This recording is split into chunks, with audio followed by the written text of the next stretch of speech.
Hello friends, Anirudh digital में आपका स्वागत है। हमने हमारे पिछले वीडियो में देखा था सीएसएस सिंटैक्स क्या होते हैं, सिलेक्टर्स क्या होते हैं, फिर बॉक्स मॉडल क्या होता है, वो सब हमने सीखा था। आज हम सीखेंगे कि फ्लेक्स बॉक्स लेआउट्स क्या होते हैं। ठीक है, चलो फ्रेंड्स, तो शुरू करते हैं। Flex box is a shorter for the flexible box layout. Flexbox is a CSS layout model designed to distribute the space along a row or column and align item efficiently within a container. तो flex जो होता है वो one dimensional होता है। One dimensional means क्या, रो में हम उसको सेट कर सकते हैं या फिर कॉलम में हम सेट कर सकते हैं। और सीएसएस ग्रिड होता है वो टू डायमेंशनल होता है। तो उसमें हम रो की तरह और कॉलम दोनों का यूज करके हम वो सेट कर सकते हैं ग्रिड में। ठीक है। CSS Flexbox makes it easier to design the flexible and responsive layout without using the float or positioning. तो CSS Flex की मदद से हम वो रिस्पॉन्सिव और बेहतर तरीके से अपना वेब लेआउट बना सकते हैं। की concept in a flex box. Flex box में की कंसेप्ट क्या होते हैं? फ्लैक्स बॉक्स कंटेनर, उसमें क्या आएगा? The parent element that contain the flex item. This is made of flex container by setting the display flex और display inline flex। ठीक है।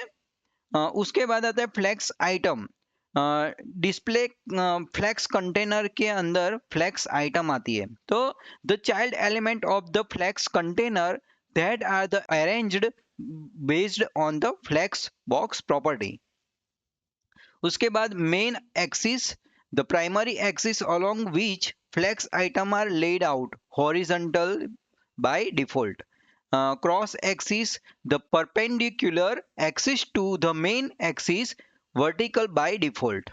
ठीक है। उसके बाद आएगी फ्लेक्स प्रॉपर्टी। फ्लेक्स प्रॉपर्टीज में क्या आएगा? फ्लेक्स डायरेक्शन, उस defines the direction of the flex container item, row, column etcetera. फिर जस्टिफाइड कंटेंट आएगा, उसमें align item along with main axis, left, centre, space between. उसके बाद आएगा align item along the cross axis, top, centre, stretch. Align self, allow individual item to override the container's align item value। और flex wrap determines if item should wrap to the next line if there is not enough space। तो चलो friends, हम अब practical देखते हैं कि practical में ये सब हम कैसे यूज करेंगे। ठीक है फ्रेंड्स, चलो तो हम फ्लेक्स बॉक्स समझते हैं। ठीक है। फ्लेक्स बॉक्स में सबसे पहले मैंने क्या किया है कि एक आइटम लिया है, उसको क्लास दिया है। तो देखो यहाँ पे मैंने क्लास दिया, बैकग्राउंड कलर है लाइट कोरल, फिर पेडिंग दिया है 20 पिक्सल। देखो पहले बैकग्राउंड दिया, ठीक है, उसके बाद मैंने पेडिंग दिया है, तो उससे ये जो आइटम है उसमें पेडिंग लग जाएगी। उसके बाद मैंने मार्जिन दिया है 10 पिक्सल। ठीक है। उसके बाद टेक्स्ट अलाइन सेंटर और कलर मैंने वाइट किया, तो ये चेंज हो गया। ठीक है। अब एक कंटेनर है। ठीक है। एक कंटेनर के अंदर हमने ये सब आइटम रखा है। तो आप देखोगे तो देखो ये CSS बॉक्स मॉडल है। ठीक है। तो देखो ये एक्चुअली कंटेंट है। उसके बाद हमने जो पेडिंग दिया 20 पिक्सल का, वो है। देखो यहाँ पे 20 पिक्सल का जो हमने पेडिंग दिया वो। फिर ये बॉर्डर है। उसके बाद मार्जिन, ये 10 पिक्सल का मार्जिन है। देखो मैं यहाँ पे क्लिक करूंगा तो यहाँ पे वो हाईलाइट होता है। पेडिंग करूंगा तो पेडिंग देखो हाईलाइट हो रही है। एक्चुअली कंटेंट है तो ये हाईलाइट हो रहा है। ठीक है। तो ऐसे वो बॉक्स मॉडल होता है, सभी कोई भी एलिमेंट होता है उसका बॉक्स मॉडल ऐसे आप यहाँ पे देख सकते हो। ठीक है। अब हम ये जो कंटेनर है, देखो ये कंटेनर है ना, इसको हम डिस्प्ले फ्लेक्स करते हैं। ठीक है। Display flex. तो देखो ये यहाँ पे पहले देखो कैसा था, ये अब ऐसे आ गया। और हमने बाय डिफॉल्ट देखा था कि वो हॉरिजॉन्टली अलाइन होता है। ठीक है। तो देखो ये हॉरिजॉन्टल में हो गया। अब यहाँ पे देखोगे तो देखो यहाँ पे क्लिक करूंगा तो वो वो हॉरिजॉन्टल रहेगा, यानी कि ये तो बाय डिफॉल्ट होता है।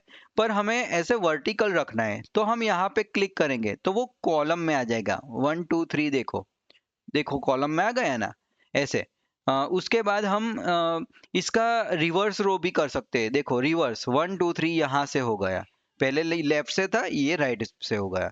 ऐसे ही हम इसको ऐसे भी कर सकते हैं। देखो 1 यहाँ पे, 2 यहाँ पे, 3 यहाँ पे, ये उल्टा है। देखो 1 2 3, ठीक है। इस ये जो यहाँ पे क्लिक करते हैं तो आप यहाँ पे देखोगे तो वो चेंज होता है। यहाँ पे देखो रो रिवर्स, ये कॉलम, ये सब अभी हमने देखा था कि फ्लेक्स डायरेक्शन कौन कौन से होते हैं।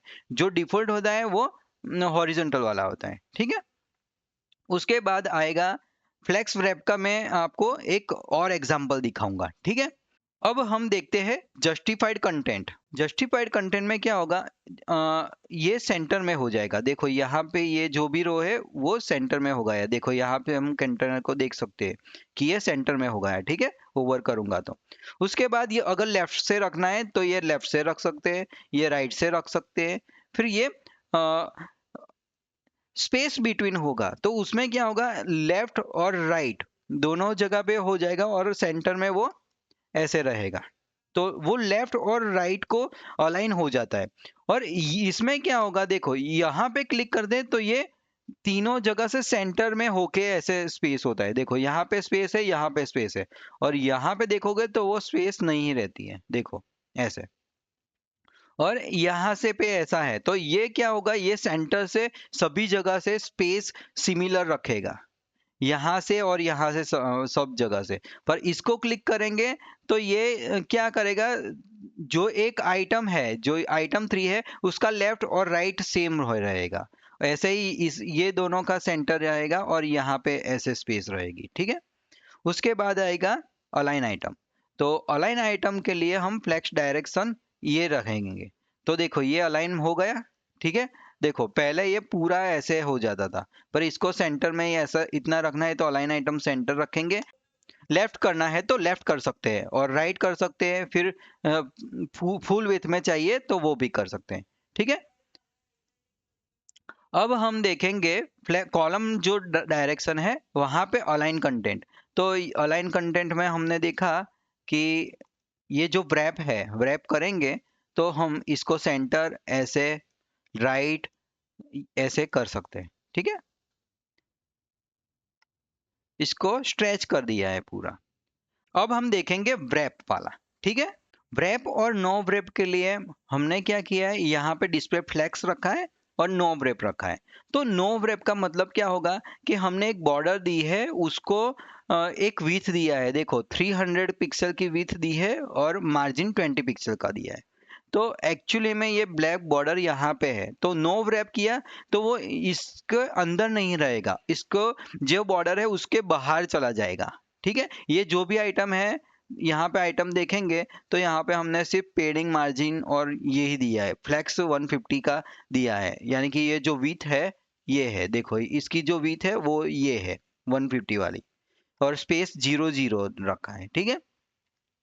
तो कंटेनर में जाके हम यहाँ पे अगर नो व्रैप का व्रैप कर देंगे तो ये जो ब्लैक बॉर्डर है उसके अंदर वो आ जाएगा। देखो, देखा।